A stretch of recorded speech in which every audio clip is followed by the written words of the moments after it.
This is Caleb Rick's ARC-170, also known as the Advanced Reconnaissance 170 fighter, or even lesser known as the All-Range Close Fighter. And this is a really beautiful model of a ship that showed the evolution between Republic and Rebellion starfighters. As you can see, the S-foils mimic what the X-Wing would later become. And it failed in the actual Star Wars universe for a number of reasons, which were more so because of the use and not the actual ship. And so I think it could be really cool to get into a few details about this ship in universe and the role it played, while also going through this absolutely beautifully crafted MOC by Caleb Ricks. And it's Rick's Bricks on Instagram, and he's selling the instructions through Instagram if you do want to send him a message. Absolutely beautiful model, and I do want to highlight some of the really cool things about it, some of the flaws, and just talk about one of the coolest Star Wars vehicles. The ARC-170 is a very complex ship, so it's really hard to design, and I'm honestly incredibly impressed by the angles used, the techniques, all the shapes, just how they come together to create such a good-looking model. The engines are one of my favorite parts. I love how large they are. It's a very good circle shape with all these slopes, and the inside even has the white detailing of that little bar as well as the C-shape white ring, which a lot of models miss. The back of them is made up of dishes and tires, which I don't love the shape and texture of the tire pieces, but it does look really good, and it connects into the side panel of the ship. The cockpit has 3 separate sections, all of which have removable glass windshields. The front one is actually a sticker element from the 2012 ARC-170. The interior is tan and brown for the most part. The back even has a removable part of the droid compartment. The interior isn't incredibly detailed, but for the size that they had to build at, it is actually very impressive. This back gun, while not attached fully to the bottom, does kind of move with it sometimes and is very accurate to the in-universe design. It looks really good. I love this body section of the ship, even though, as we'll get to later, I'm not a huge fan of the wings. I don't know if it's the parts availability, but a dark red section is missing from these S-foil wings that I really would have liked to see. It's also attached with a ball joint, which has a lot of friction and tends to disconnect from the wing.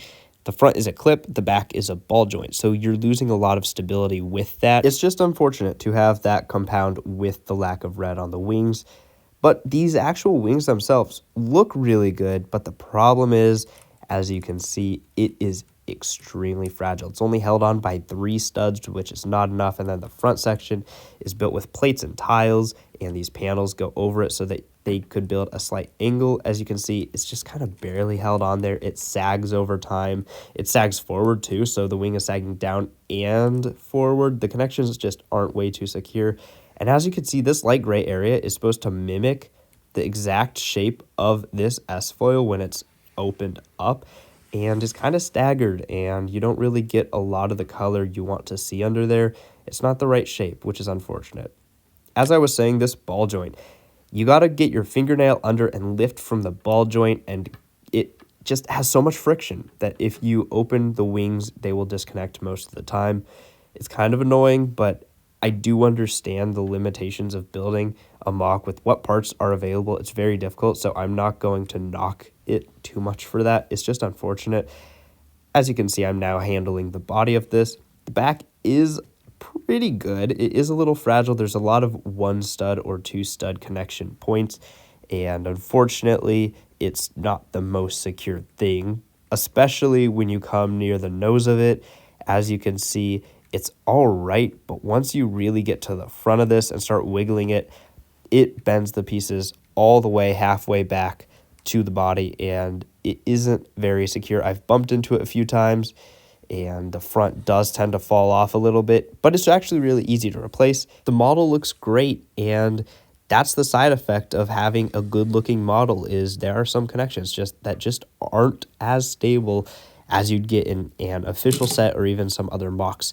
However, it's interesting that all of those small little issues don't really compound, because when you're flying it around, swooshing it around, as long as you hold it securely from the bottom, it actually stays together pretty well. As you can see, the bottom is pretty solid. There's this flat area which holds most of the weight and should be able to really just keep this thing upright without any issues. I've had it on a small little simple stand for a while now, and I've had no problems. This is a very secure flat part of the model that you could rest the weight on, and it actually is really not held on there very well. As you can see, it does come right off if you pull it off, but once the whole weight of the model is rested on it, you're good. These side panels that you see falling off have been the bane of my existence with this MOC. They look so good. I have never seen a MOC builder get those curves quite right, but they were so incredibly difficult to put into the MOC. There are ball joints holding them on, and you have to get them at the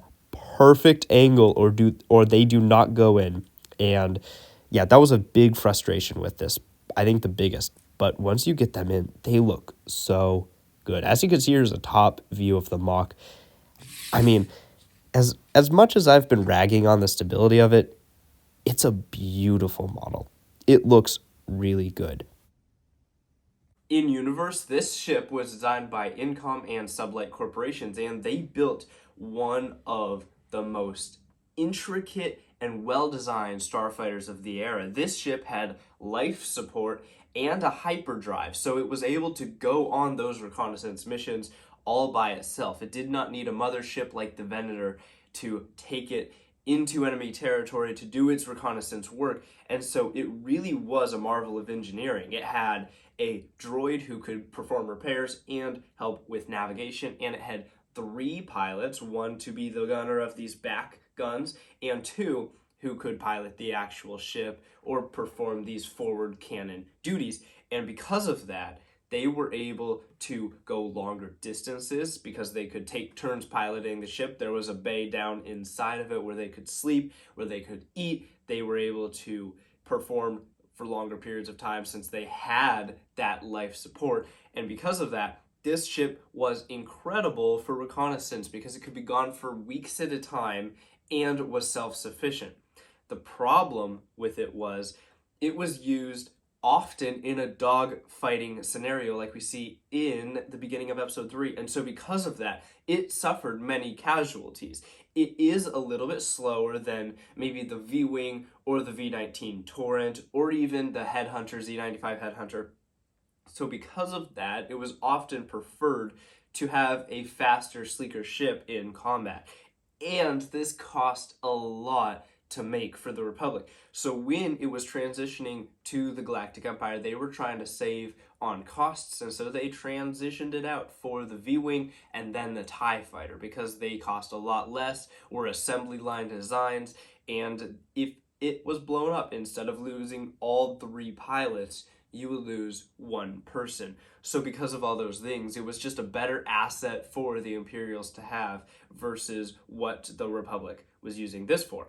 And it was really just a mistreated ship, which is a bummer because it performed incredibly in its reconnaissance aspects. But when it's put into a dogfight, it didn't perform as well because it's heavier and slower because of the hyperdrive and all the add-ons, and it just isn't meant or designed for that. So I think Palpatine really saw this as more of a hindrance. That being said, once someone got a hold of this ship, they would oftentimes make some mechanical changes and improvements on it to make it last longer, and we do see quite a handful of these being used by the Rebellion. They were using these retired old Republic at this point ships, and it actually played a really big role, especially in reconnaissance for the Rebel Alliance against the Empire later on. And I think if the Empire had continued to use these and not phase them out, or at least not completely phase them out, it really could have been a valuable asset for them that I don't think that they would have regretted using. So I think that this model captures the ship absolutely beautifully, and I really love what this ship is in the Star Wars universe, and I'm so glad to have the actual design brought into life so expertly in Lego by Caleb Ricks. This has been yet another MOC review. I hope you enjoyed. I have to go vacuum the living room.